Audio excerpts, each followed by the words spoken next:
I am beyond outraged." The billionaire uttered a loud curse. Suddenly, his car veered to the side of the road, and one of the tires had blown out. He was on his way to execute a billion-dollar deal when his voice echoed through the stormy winds and pouring rain of a turbulent day. Everything appeared to be hopeless in the absence of a mobile phone signal. Out of nowhere, 3 black teenage males emerged, engaging in conversation and laughing. "Do you require assistance, sir?" one of them inquired. In just 20 minutes, the repair was completed, and the 3 lads replaced the damaged tire. The lads declined to accept the billionaire's offer of money from his wallet as a gesture of gratitude. A few days later, a black SUV arrived in front of the boys' residence, bearing some extremely special gifts. We invite you to contemplate this authentic narrative. Please remember to subscribe and activate the notification bell to receive additional daily tales of this nature. Please share your thoughts in the comments section and inform us of your location. We would be delighted to hear from you. The precipitation was unrelenting. Chris, a self-made white billionaire, was cautiously operating his luxury vehicle due to the unfavorable weather conditions. The rain lashed the roof of his elegant black Mercedes in a rhythmic pattern, each drop serving as a reminder of his already deteriorating schedule. He peered at the glowing digits on his dashboard, which indicated that his critical meeting in the city was only 45 minutes away. The windshield wipers swished furiously, attempting to clear his view of the winding, desolate road. This was not a routine meeting, it was a billion-dollar transaction that had the potential to further define his career. Chris had consistently taken pride in his ability to maintain control, however, today, he was unable to maintain it. The car was violently jolted, and the distinct thud of a punctured tire was audible. Boom. Thump. Thump. Thump. He murmured, "Damn it," and he shifted the vehicle onto the narrow shoulder. He stepped out into the deluge, grimacing as the cold rain soaked through his tailored suit. The wind whipped around him, and the muddy roadside squelched under his leather shoes. He gazed at the spare tire as he opened the trunk, and a feeling of helplessness overtook him. He was not particularly adept at changing tires, that was a task that was best left to others. He stood on the outskirts of a small, deserted town, enveloped by vast expanses of sky and fields dotted with hills. He turned around, searching for any indication of life, but there was no one. The absence of residences and the absence of passing vehicles. He, the weather, and the ticking clock were the only things present. Chris once again cursed under his breath as he contemplated contacting roadside assistance, only to discover that his phone was without signal. Grrrr. He observed nothing but the road, which extended indefinitely in both directions, as he searched for any indications of assistance. In the event that he were to arrive late for the meeting, he would forfeit the chance to finalize a significant transaction. Additionally, it would damage his reputation as a punctual and professional entrepreneur. Faint mirth pierced through the rain just as he was about to give up. He observed 3 individuals on bicycles pedaling toward him as he peered into the distance. They were black lads, no older than 15, whose laughter penetrated the gloomy storm. They wore mismatched raincoats, each splattered with mud from the puddles they had traversed while biking. The trio decelerated as they approached the stranded vehicle. The tallest individual, a youth with curly hair and a dilapidated blue raincoat, yelled, "Hey, sir! Do you require assistance?" Chris regained his composure, squinting in astonishment. He briefly observed their bicycles and then their youthful features, his inclination to decline politely conflicting with the actuality of his circumstances. Yeah. He ultimately acknowledged that he had a flat tire, pointing to the shredded rubber. "However, I am uncertain as to whether we are able to provide assistance." Ethan, the boy in the blue raincoat, interrupted with a self-assured grin. Tony and Peter, his 2 friends, excitedly nodded. "We have conducted this activity on numerous occasions. Well, it is primarily on bicycles, but the concept is the same." Chris hesitated as Ethan handed his bike to Tony and bent down to examine the tire. "Are you aware that you have an extra?" Ethan inquired, his eyes smudged with raindrops. Chris said, "In the trunk," as he stepped aside. The boys moved in a natural cadence, each assuming a role as if it were rehearsed. Tony retrieved the jack and wrench from the trunk, while Peter positioned himself to stabilize the vehicle. Ethan, the leader, began to loosen the lug nuts with steady hands. "You are not averse to getting wet?" Chris's voice was tinged with skepticism and fascination as he inquired. Peter shrugged and replied, "It's simply rain. We're already saturated." The lads conversed and laughed as if this were an adventure rather than a chore, despite the pouring rain and their soaked clothes. Chris was in awe of their efficiency as they worked. Tony distributed tools, Peter maintained the vehicle, and Ethan promptly replaced the punctured tire with a new one. Their collaboration was seamless. Completed. Ethan declared, wiping his muddy hands on his raincoat with a contented grin. Chris was incredulous as he gazed at the car and then at the lads. He expressed a mixture of gratitude and disbelief, stating, "You really accomplished it." He extracted a bundle of crisp bills from his pocketbook. "Please accept this. You have earned it." However, Ethan dismissed him. "There is no need, sir. We were merely passing through and felt inclined to offer assistance." Tony and Peter nodded in concurrence. "Besides, you need to get to where you're going," emphasized Tony. Chris was bewildered by their behavior. He was not accustomed to the concept of compassion without conditions or ulterior motives. "Are you certain?" he insisted. "It is the least I can do." Ethan smiled and shook his head. "We are certain. Please ensure that you drive safely. Will you?" The lads leapt back onto their bicycles and continued to pedal into the rain, their laughter reverberating in the distance. Chris observed their disappearance for a brief period. For the first time in years, he experienced an emotion that transcended gratitude and was difficult to label. As he re-entered his vehicle, he observed the dashboard clock, which was now operational. He had plenty of time to arrive at his appointment. But his thoughts were not preoccupied with the meeting as he drove away. The three boys, their unanticipated impact and genuine kindness, had a profound effect on him. Chris's hands gripped the steering wheel as the repaired car sliced through the rain-soaked road, driving through the storm with renewed urgency. The meeting loomed large in his mind, but his thoughts kept wandering back to the boys, their muddy raincoats, easy laughter, and unflinching teamwork had left an impression that lingered far longer than he anticipated. He reached the glass skyscraper at the exact moment that the rain began to subside. The valet promptly arrived with an umbrella, and Chris emerged, adjusting his drenched suit. The attendant's curiosity was piqued by the muddied smudges on his cuffs, but Chris dismissed the matter with a brief nod. The conference room was a hive of activity, with his team already present, hustling papers and conversing among themselves. At the far end of a long mahogany table, a group of investors, the clients, sat, their expressions enigmatic. Chris began to present his vision, navigate the intricate financials, and answer questions with his trademark precision as he took his seat at the head of the table, forcing his focus onto the task at hand. This deal, a merger worth billions, had been in the works for months. He leaned forward, his usual commanding presence returning. However, the scene from earlier resurfaced in the back of his mind, the boys huddled under the rain, their hands working rapidly, and their laughter rising above the storm. They had not requested anything, nor had they anticipated anything, they had merely assisted. Chris's team was taken aback by his ability to command a room, as his voice faltered once and then twice during the meeting. He was renowned for his sharpness and his ability to command a room, but today, the usual drive that propelled him seemed muted, replaced by a more introspective quality. Chris was able to finalize the agreement after the meeting, despite the fact that it was less gratifying than he had hoped. As the clients exited, they shook his hand and congratulated him, but Chris was already lost in thought and nodded absently. He sank into his leather chair and gazed out at the city skyline, the storm still lingering over the metropolis. On any other day, he would be celebrating, feeling the rush of accomplishment that came with closing such a monumental deal. However, today, his mind was elsewhere. He had loosened his tie and was back in his office. Rain streaked the glass. He relived the moment when he reached for his wallet, anticipating that the boys would accept his offer. Their refusal had taken him by surprise, leaving him feeling unsteady. In his world, everything had a price. Generosity was frequently calculated, a tool for networking or establishing influence. However, those boys had assisted him without any expectation of repayment. It was a concept that was both simple and foreign. The weight of his thoughts pressed down on Chris as he leaned back. He recalled Ethan's confident grin, Tony's steady hands, and Peter's casual shrug. They had exhibited a level of selflessness that he had not seen in years, and it left him pondering something he was unable to fully define. Chris was unable to escape the sensation that he owed them more than a token of gratitude or a sum of money for the remainder of the evening.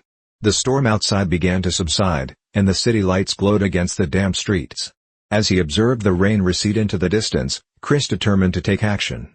Chris would return to that small town, not out of obligation, but because he was in need of a more significant endeavor. He was uncertain about the form it would take or how the boys would respond, but for the first time in years, he felt a genuine sense of purpose that transcended boardrooms and billion-dollar deals. He was certain that this, more than anything else he had accomplished, was worth pursuing. Chris awoke earlier than he typically does the following morning, his resolve unwavering. The sun was visible through the clouds, and the storm's remnants were reduced to puddles along the city streets. He dressed in casual attire, opting for a navy sweater and dark jeans, a departure from his customary suit and tie.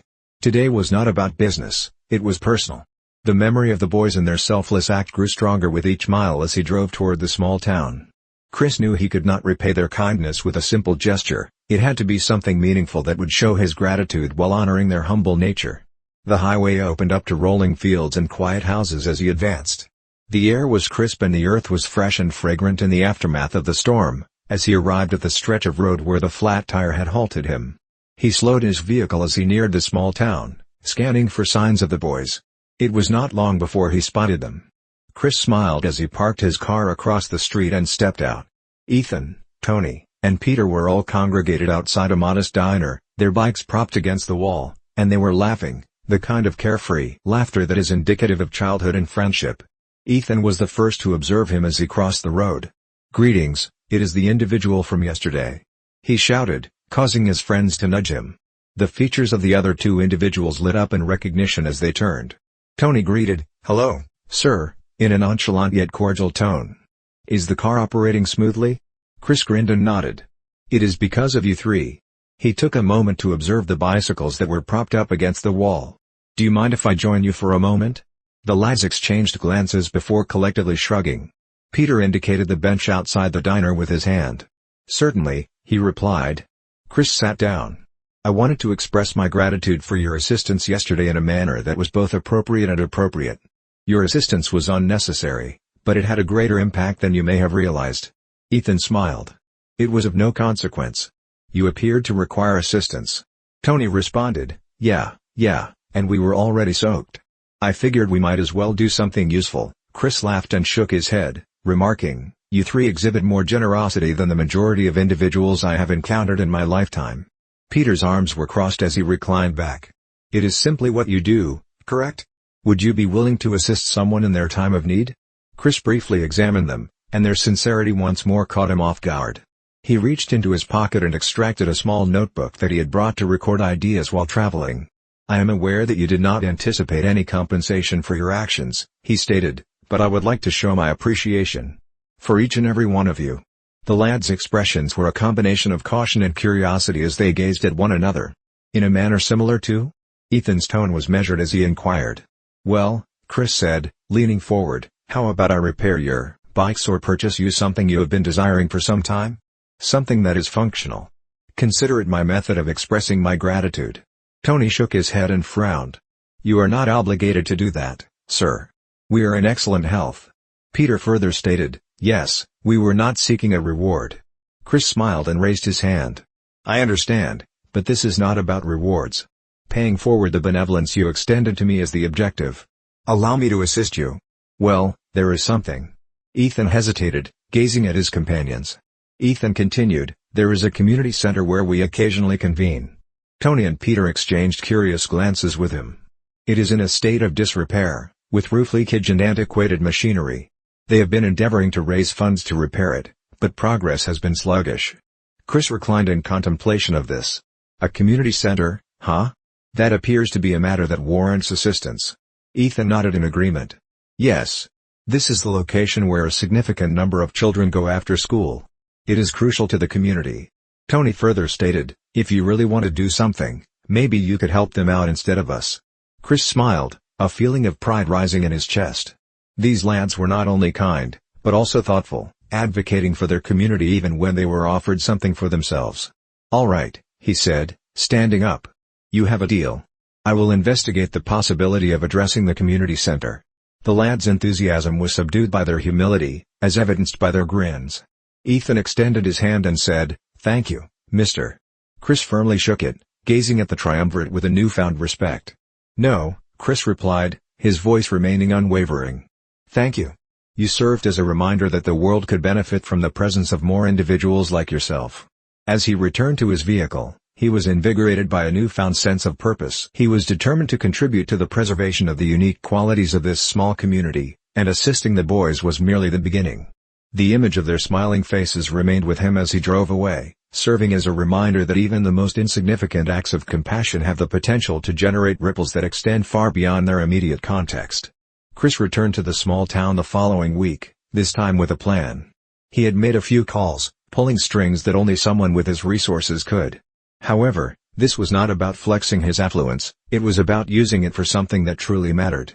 He parked his vehicle in close proximity to the diner where he had initially reconnected with the lads and exited the vehicle to survey the street. The atmosphere was more tranquil today, as the placid hum of a small town had settled into its midweek rhythm. Chris was unconcerned about the absence of Ethan, Tony, and Peter from the diner. He was aware of their whereabouts. He arrived at the community center they had mentioned after engaging in conversation with a few locals. The building was unassuming, with its once bright paint being faded by years of wear and tear. The roof had visible patches, and the playground behind it appeared to have been neglected for decades. Nevertheless, it exuded a charm and a sense of purpose that belied its imperfections. Chris discovered the boys at a table that was adorned with papers and markers. They were in the process of creating a banner that read, "Community Center Fundraiser, Every Little Bit Helps." Their expressions were radiant with astonishment upon his arrival. "Hey, Mr. Chris," Ethan hailed, placing a paintbrush on the ground. "What are you doing here?" Chris smiled as he approached. "I informed you that I was eager to assist, didn't I? I intended to visit your workspace to observe your current endeavors." Tony pointed to the banner and stated, "Our objective is to raise funds for the center. I have a vehicle wash and a bake sale scheduled for the weekend." Peter added, "It is a slow process, but every effort is significant." Chris acknowledged their initiative with a nod.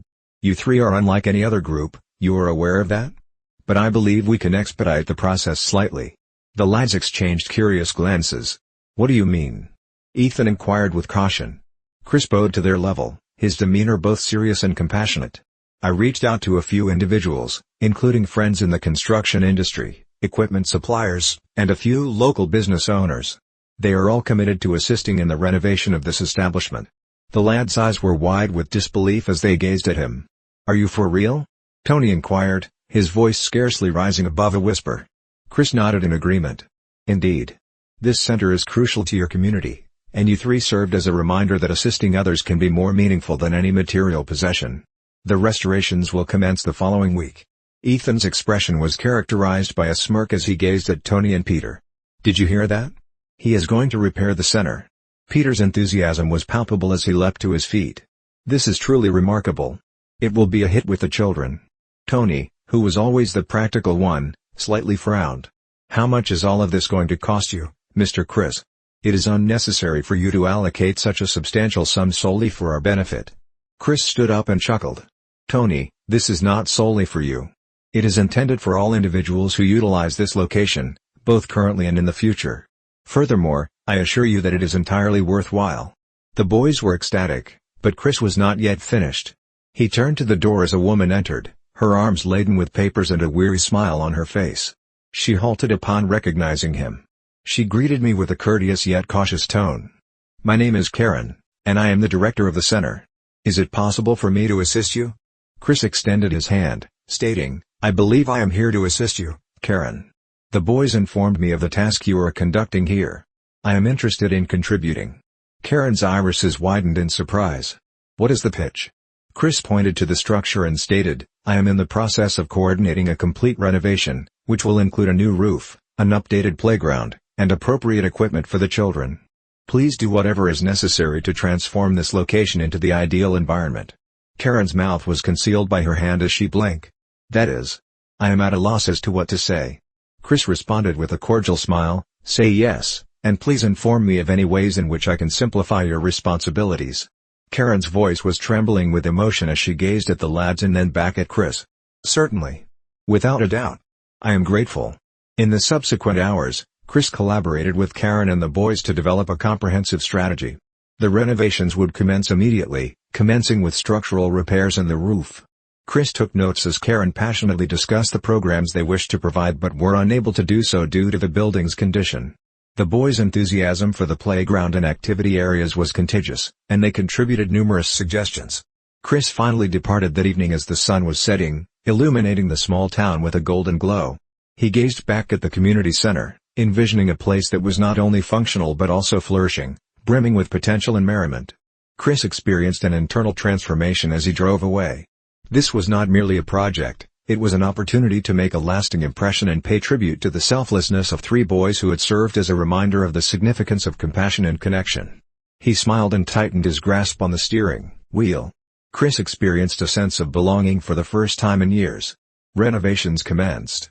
Chris ensured that every aspect of the project was meticulously planned, beginning with the replacement of the old, leaky roof and subsequent repairs to the walls, plumbing, and electrical systems.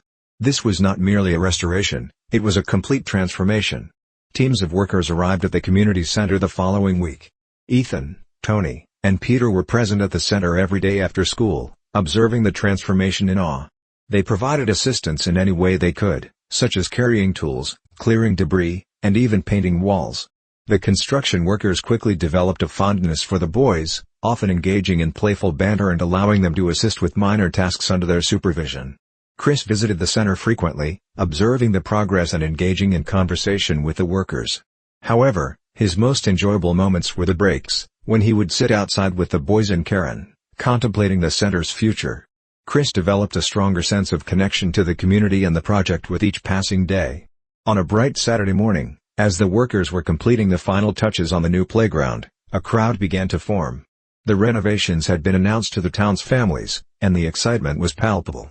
The playground was a focal point, a vibrant area featuring a jungle gym, a slide, and colorful swings. It served as a symbol of the potential that could be achieved when people united.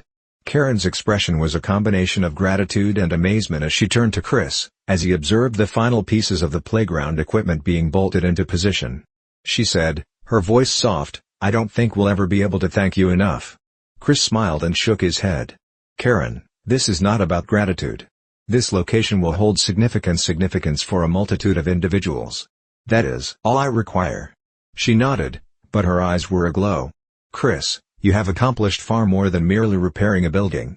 You have instilled optimism in this community."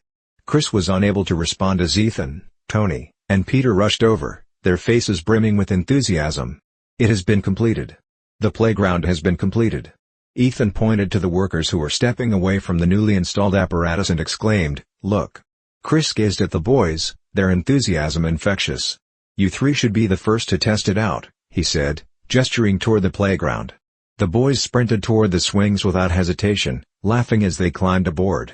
Their carefree joy was contagious, eliciting cheers from the assembled crowd.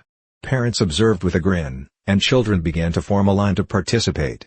Chris stood on the steps of the community center as the day transitioned into evening, gazing out at the lively crowd.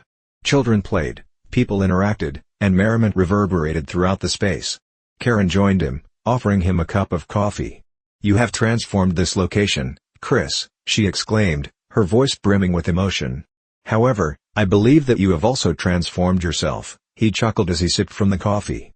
"You are not mistaken," he acknowledged. "Those boys. They reminded me of something I had forgotten. Complication is unnecessary when it comes to kindness. Occasionally, it is as straightforward as taking a moment to assist an individual who is in need." Karen smiled. "And occasionally, it develops into something much more substantial." Later that evening, as the event concluded and families began to depart, Ethan, Tony, and Peter discovered Chris near his vehicle. They observed him in silence for a brief period before Ethan approached.